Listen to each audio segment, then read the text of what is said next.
Continuing on with Gamesmaster magazine from August of 1999, and we're on this special part of it, which I've been looking forward to. Movie and game special. Can you guess which film it is? I'll give you a hint. It's got Star in it. Star Wars Episode 1, The Phantom Menace. What exactly is a Yoda anyway? If you think it's a dodgy East European car, you're in need of GM's complete guide to not only all the films, but also 6 years worth of games. Read on. Let's get into it.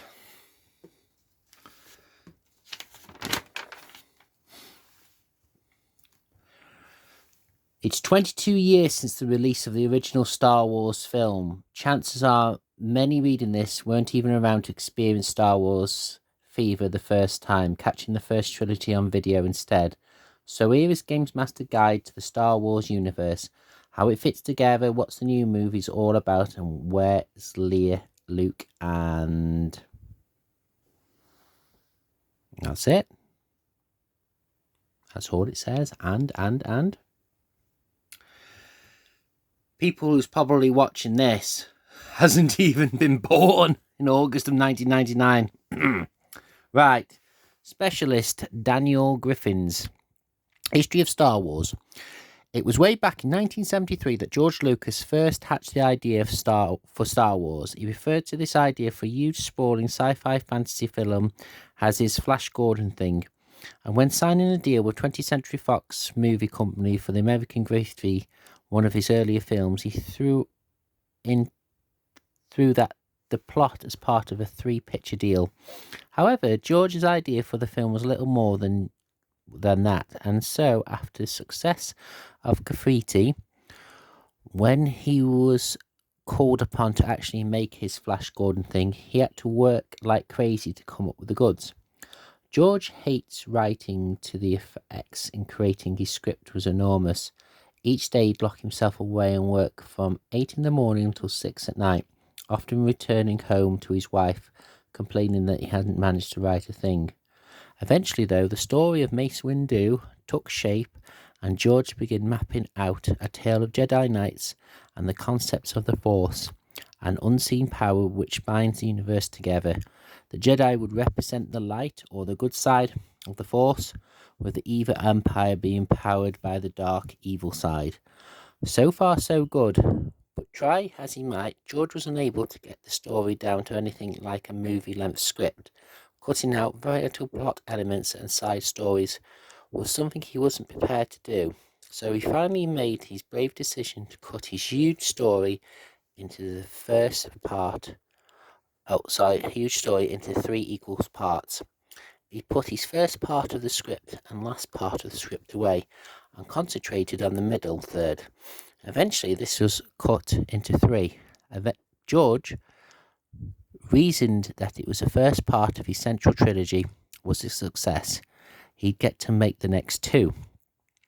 And if all 3 were successful, he could return to the 2 parts of the bigger story and make those into movies too, telling the full story. But hey, that would never happen, right? So George worked out on turning the middle third into a script for the Star Wars. An exciting section of the story focused on the powerful Empire and the rebellion against it, backed by the Jedis. Free from the responsibility cramming in every little detail, George was finally able to finish the script for the first episodes of the central trilogy, naming it for catchier Star Wars in the process. 20th Century Fox liked the script and stumped up $20 million to make the film. Thanks to cheap studio prices and the world-famous skill of the British film technicians, George chose to make his movie in London Pinewood Studios, to be precise. To flesh out the 3 main roles, he had drafted in newcomers Mark Hamill, a fresh-faced youngster as Luke Skywalker, Carrie Fisher as Princess Leia, and Harrison Ford as Han Solo, an ex-American greedy actor who has just happened to be mending George's office door as he carpented day job when Star Wars auditions were taking place. Work at Pinewood and in Tunisia for the Tatooine desert scene began in 1976, and amazingly though, it may sound particularly practical everyone, including the cast, thought they was working on hopeless turkey. Studio bosses at 20th Century Fox were convinced they'd lost their money. The film crew took the mickey out of the whole thing, and George had to go begging for a final wedge of cash just to finish his over-budget masterpiece. Faced with financial ruin, George could not only count the days to the film's opening and pray for hits. Fortunately, all the hard work, artistic sacrifice, and multi-million-dollar gamble paid off. Star Wars smashed box office records to become the most successful film of all time. With a hit under his belt, he was able to make the further 2 episodes of his story, The Empire Strikes Back in 1980 and The Return of the Jedi in 1983, both of which were simultaneously massive hits. But what about his original stories? What about Mace Windu? George waited another 13 years before returning to his mammoth screenplay. This time he took the first third of his story and cut that into 3 movies, creating a whole new trilogy. Get ready for episodes 1, 2, and 3. There you go, folks. So basically, sorry for coughing, what we've got here is the 1990 release of episode 1. Now, obviously, I was literally there when it happened, and I seen it in the cinema. Can't really say I was that pleased with it. Right. The Death Star, the Millennium Falcon, good ways to get him from A to B. Luke's had to beg him for final wedge of cash to finish the overweight masterpiece. So, yeah. Episode 1, 2, and 3, and beyond. The new film tells 3 stories. First, the story of Planet Naboo, a peaceful world ruled by a young Queen Amidala, which is under the threat from the evil Trade Federation. Secondly, there is the story of a young boy touched by the Force. He was rescued from the slavery by the Jedi. And finally, there's a story of an evil, shady figure, the Phantom Menace, who is putting the pieces in place to rule the universe. But how does this lot fit in with Luke, Leia, and the gang? The star of these prequels is Anakin Skywalker, played by Jake Lloyd. He is 9-year-old in episode 1, and although he's strong with the Force, he doesn't know it yet. His power manifests itself as his ability to build brilliant machines and pilot his pod racer craft. No other human has the skill and reaction to pilot one. They move at over 600 miles per hour, just 4 feet from the ground. In the first film, he is discovered by Queen Amidala, Qui-Gon Jinn, and a young Obi-Wan Kenobi, remember him, who senses his power when he repairs their damaged ship. The trio persuaded him to leave his mother and join them to train to become a Jedi. It's hard to believe that this innocent youngster becomes Darth Vader. Yup, it's true. While episode 1 shows him making droids, driving pods, and being cute, episode 4, i.e. Star Wars, he's an evil nutter. In episode 1, that Anakin's first meets Queen Amidala. Although the pair don't know yet, they're about to fall for each other big style, despite him being years younger. The affair produces children, twins, who are going to get this, Luke and Leia. So we can expect episode 2 to deal with these lovers of blossom relationships. George Lucas has already said as much as adding that episode 2 will be a lot darker than episode 1, featuring Darth Sidious, the Phantom Menace himself, making his move. We'll also see the twins, Leia and Luke, born, and the first signs that the trainee Jedi Anakin is even towards the dark side. As for episode 3, we can expect the misery to continue.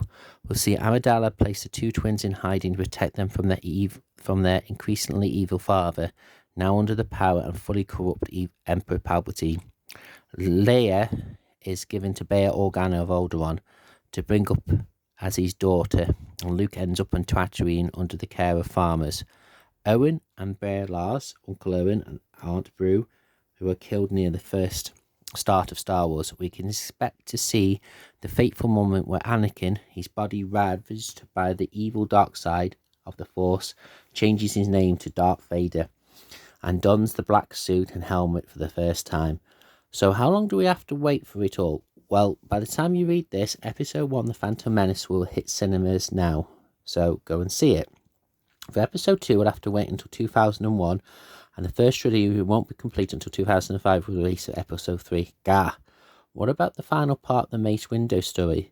The final trilogy, Episode 7, 8, and 9. Well, George maintains that he now won't make the final third of his story. The story was meant to end with Jedi, he says. We're not sure. Watch out for Episode 7 in 2027. Mark our words.